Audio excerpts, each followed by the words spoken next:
Okay, quiet.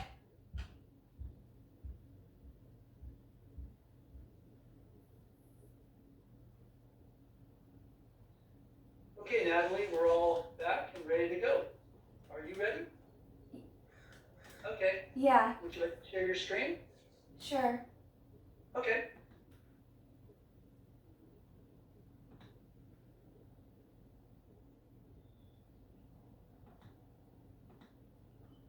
Give me a sec.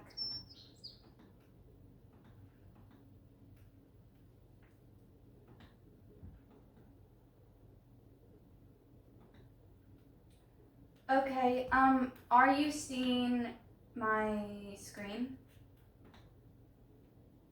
Yes, the share screen and you are up, so great job. Okay, can I start? Yes, you may.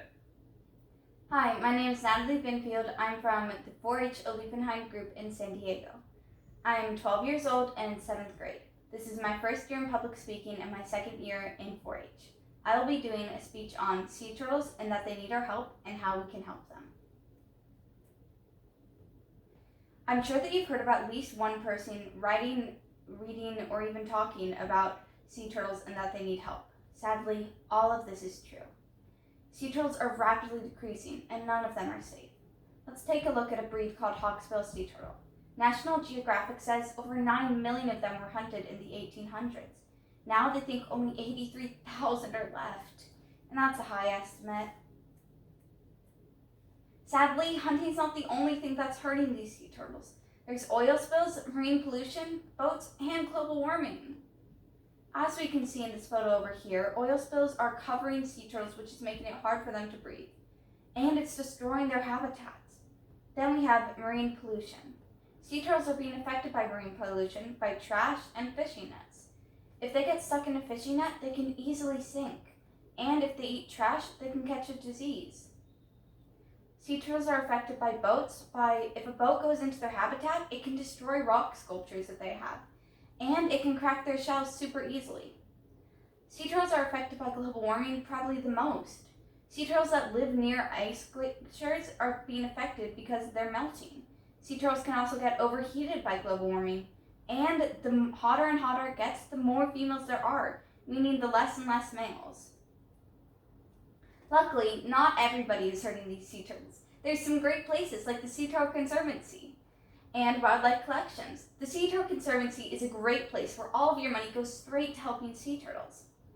You can spend $30 and adopt a sea turtle, or you can track a sea turtle around the world. You also get an information packet and a binder, which is pretty cool, I think. Sea Turtle Collections is also a good place, but only about 30% of your money gets put to actual sea turtles, and it goes straight to Sea Turtle Conservancy. So at that point, you might just donate to them. But you get a super cool bracelet made out of real rocks, and you get to track a sea turtle all around the world. If you don't like the idea of just giving out money, you can also do more recycling, beach cleanups, and use more reusable water bottles. There are only 7 breeds of sea turtles left, and none of them are safe. So next time you missed a trash bin, have extra money, or need a new research topic, please think about sea turtles. They're never safe, and they always need your help. So please, help. My sources are the NOAA website, National Geographic's website, wikipedia.org, Sea Turtle Conservancy, and wildlife collections. Any questions? Yes, Allison. I'm sorry. Where am I? Natalie, thank you. Out of the 7 breeds, which is most common? Most common one would be the green sea turtle, which is the second photo. And the rarest one would be the hawksbill sea turtle, which is the bottom photo. Have you ever gotten to see a sea turtle in person? Yeah, my family and I went to Hawaii one summer and we got to scuba dive with these amazing sea turtles, and they were just beautiful. There were 3 of them. Awesome that I think it's great that you're bringing attention to something that needs it, that it's conservation. I'd like you to know, I don't know if you heard me earlier, but my straw is a metal straw. Yeah, I was thinking about adding something about that. It is not plastic. We always say no to the straw.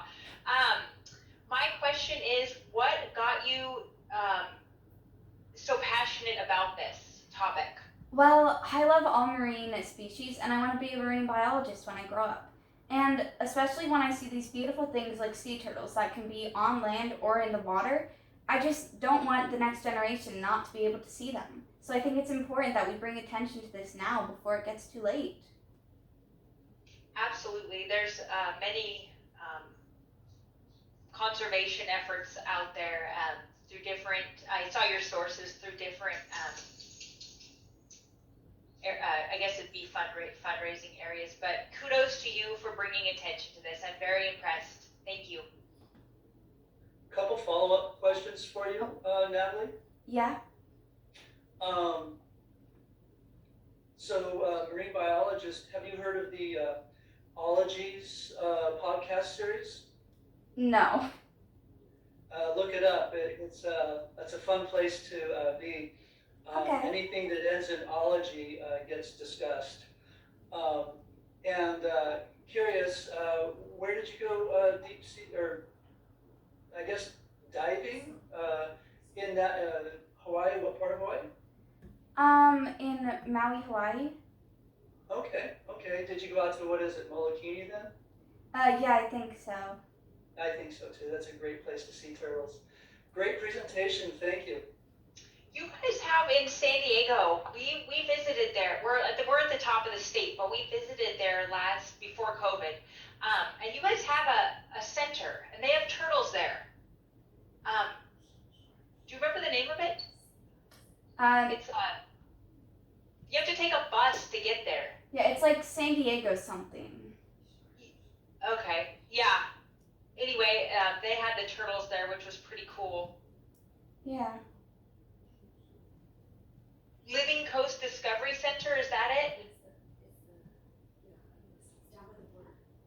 I don't think so. Oh, okay.